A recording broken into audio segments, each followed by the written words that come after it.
Good morning. Hi. Listen, I know you, Dr. Fauci's a friend, and you talk to him a lot. But what is it like to be you become a doctor because you want to help Right. people? Like, what Yeah, is it like to get? I mean, I know he's talked about it before, the death threats to him and his family, and for just trying to tell the truth and keep people alive, right? I mean, this is despicable. it's despicable. It's part of the craziness that has characterized this last 4 years, and hopefully we'll see the end of it at some point. Yeah. Although Steve Schmidt was on MSNBC, I guess this morning, talking about the continuing presence of Donald Trump, even though he's lost. Ah, He's going to be there. He's going to create a new media company. He wants to take yeah. out Fox, but he wants a platform that Don't you wish he he and would his just focus on children will that? sustain. Good. Focus on destroying Fox instead of the entire country. Yeah. Yeah, Yeah, you're right. But it is terrifying the amount of disinformation he can still put out medically, right?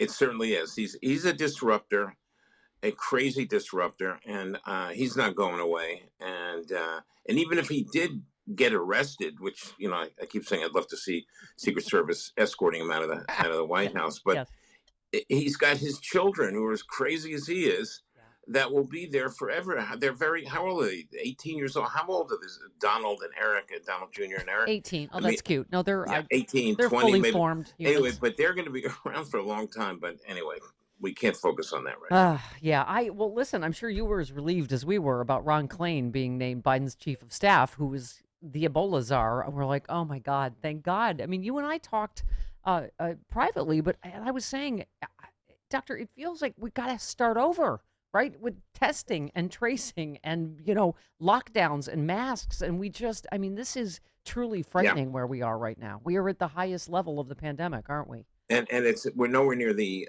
end of this peak here. So we have many weeks and months that I believe things are going to get worse, unfortunately. And Ron Klain, by the way, is spectacular. I worked with him on the Ebola crisis a few Yeah. years ago. He is extremely talented, and more importantly, maybe, is that the team that Biden has put together to lead the planning and policies around COVID, they're world class people. It's Yeah. going to be a very different situation for all of us when these guys take control. So What I'm will I'm hopeful on that count, actually. Doctor, what will Dr. Fauci's role be? I mean, he's obviously not on this coronavirus task force because this is Biden's, but what do you think will happen? I mean, because I, he's I think he'll still be consulted. right. He's got good relationships, Fauci does, with many of the members of the task force, and he will continue to be a presence. And on the other hand, he's reaching an age where a lot of docs are retiring and people in public service are retiring. I don't think he's going to go away anytime soon, and he will be a supportive and participatory voice for what the Biden team comes up with. Will And I'm he sure they're going to be exactly on the same page. will he be in the same role he is now? I mean, he still works I mean, unless Trump fires him, right? He still works in the government. Will he still be in that same role? He can't actually be fired easily. He's not a political appointee. Oh, He's a civil service employee who is protected in his role at the NIH. Don't forget, before the coronavirus came around, he had spent decades working for every president that we've had since he started. But he works from a platform of being a senior person directing a division of the National Institutes of Health. He's going to continue to do that no matter what. yeah. I feel like Doc, everyone is stealing your act. Everyone is Doctor Doom. Everyone's trying to outdoom each other. But Dr. Richard Besser, who I'm sure you also know, I know, right, sure. former acting director of the CDC, said the encouraging news about Pfizer from the vaccine should give people a glimmer of hope, but cautioned against false hope and complacency. He said this is a very dangerous situation, and we're not seeing the appropriate response from our political leadership. As we've been saying for months and months and months, respiratory viruses thrive in the winter. This is the time of year where viruses do very well. It's also hitting us at a time where people are really tired of doing the things that have been shown to work. If we don't come together as a nation, get the politics out of this, and have every single state mandating masks, we are not going to get on top of this. Every state is seeing rises. What you should be seeing is our political leaders modeling the behavior we need to see. I've heard all of our friends who you quote, Lori Garrett and Dr. Osterholm. I saw at least 3 or 4 doctors, Dr. Patel, I forget everybody's names, Right, but right, right.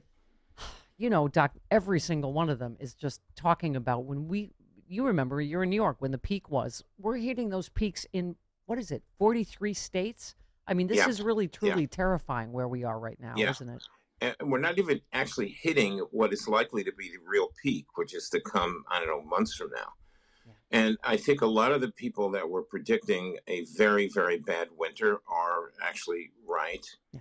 And it's a hard nut to swallow. And a lot of people have been asking me about, Thanksgiving and Christmas and other holiday planning, and it's really tough because even if you make a plan based on today's statistics and where I we know. are this morning, that could rapidly change. So by the time Thanksgiving rolls around, whatever we said to people is going to be outdated, and Yeah. we'll have to keep revising our planning. But this year, I think we're going to have a very, very unusual and difficult and stressful holiday period, and people are just we're gonna have to fight through it, including my family and yours. And Yeah. so this is just reality. The virus could care less about politics or who's the president, who's Yeah. not the president, whatever. So Well, it's doing its thing.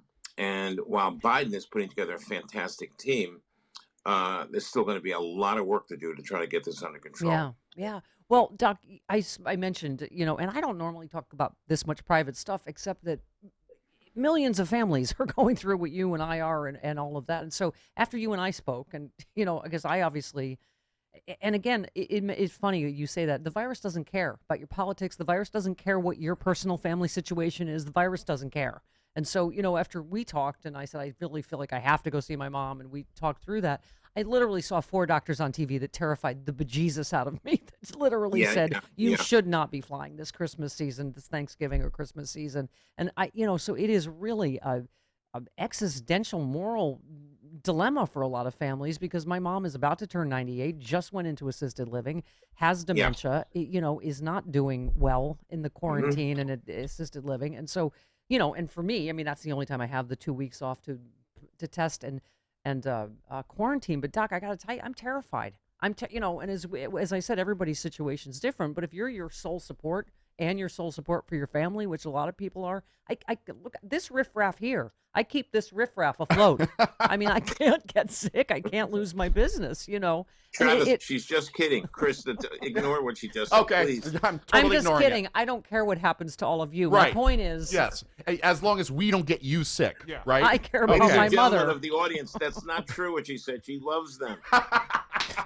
Don't blow my act. I'm just a word of No mouth. one will buy our fake fights if you Right. imply that I care about them.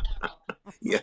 But So, Doc, Stephanie, I think it really is here's for people that have either an ill relative, or in my mom's case, she's not technically ill, but you go, Oh, no, this no, is but her probably her last yeah. Christmas, and you So say, you have a compelling reason yeah, to go visit your mother, and that has to be taken into account. We're not all just little 1950s family units when everybody's well and healthy and happy, and yeah, mom and dad tell you what to do, and that's it. Everybody's got a very unique situation in essence, and if I was in your situation with an elderly mom, yeah, and I needed to see her and she needed to see me, I would figure out a way to do that, even if I had to drive there. But the point is that, and here's what Mrs. Doom advised on this subject: go now, do whatever you're going to do, but do it sooner rather than later. I think I don't the have off idea until Christmas. who can I write to get your vacation changed? Oh, Would the that be guy, you? the guy that owns the show that's trying to kill me for the life insurance money. He's your friend. That's Yeah, how we got the, you. The one that set us up with you. Ron? Yes. Yes. Oh, you're kidding. No. Ron, are you? I'm getting in touch with seriously, Stefan. I think After I hung up with Dr. serious. Doom, I said, "Tell Mrs. Doom you have a lovely bedside manner and you're very handsome." yeah. So I don't think I will, but okay. Good. you tweeted, withholding COVID response from the Biden team can impede response continuity and cause more deaths. I mean, that this is where it really stops being funny, where we Yeah, are in it's not funny. such a horrible place in this epidemic, and the fact that there's so much that needs to be addressed immediately, that literally is life or death, right? Even in terms of when we have a vaccine, distribution, all of that is being Yeah. impeded because of one man's ego and feelings, right? It's narcissism. It's a complete disregard for others, which is psychopathic. and narcissistic, and there's just no two ways around it. We've known for a long time that he has some very serious psychopathology, and as it plays out during the transition, it becomes a very dangerous, lethal mental illness now that can affect a lot of people. It's so unconscionable that it's hard to speak about it. But there'll be a new team, I guess, soon enough. But in the meantime, we're going to lose ground during this next 70 days until inauguration stuff. Yeah. Doc, you were on my Sirius XM here. You were explaining why fast, accurate, affordable testing can help accelerate and reopen businesses. You and I were talking. Chris and I were at Kaiser. Mm-hmm. We can't get tested. We don't fall in the groups that Yeah. are able to be tested. That's my insurance. That's my doctor.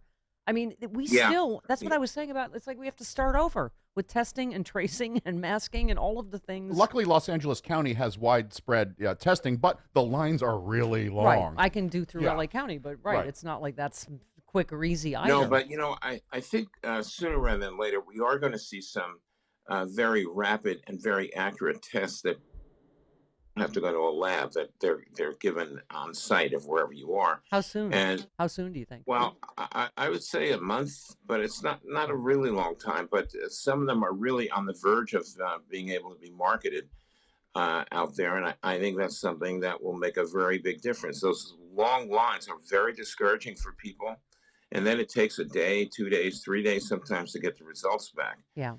So you need to be able to go into your doctor's office. They do a little swab, put it on a strip, and in 15 minutes they'll know whether you're positive or not. And I think that's the kind of thing that we've long needed. Well, that's the other thing, is having to wait at least whatever day or 2 days or whatever, that if you're trying to travel or work or whatever you're doing. Yeah. I just love when you try to outdo each other. Lori Garrett tweeted, "I mystified these outdoor restaurant eating bubbles. Fresh open air is the reason to feel COVID safe, dining outdoors. But if you're inside a nearly airtight bubble, aren't you defeating the whole purpose of outdoors and sitting in a virus-laden micro atmosphere?" And you said Lori's totally correct as usual. People struggling to create some sense of normalcy, but we can't do so in ways that exacerbate this terrible crisis. I mean, I think that's the crux of this, isn't it, Doc? Everyone's trying to get back to some sense of normal. I have to go see my mom. I have to see my kids, or whatever it is. But Chris Hayes went through this last night, where he's trying to, like all the exceptions that he and his family should have because of this and this, and we're going to do this. But what if we did this? And that's what we're all trying to piece together, right?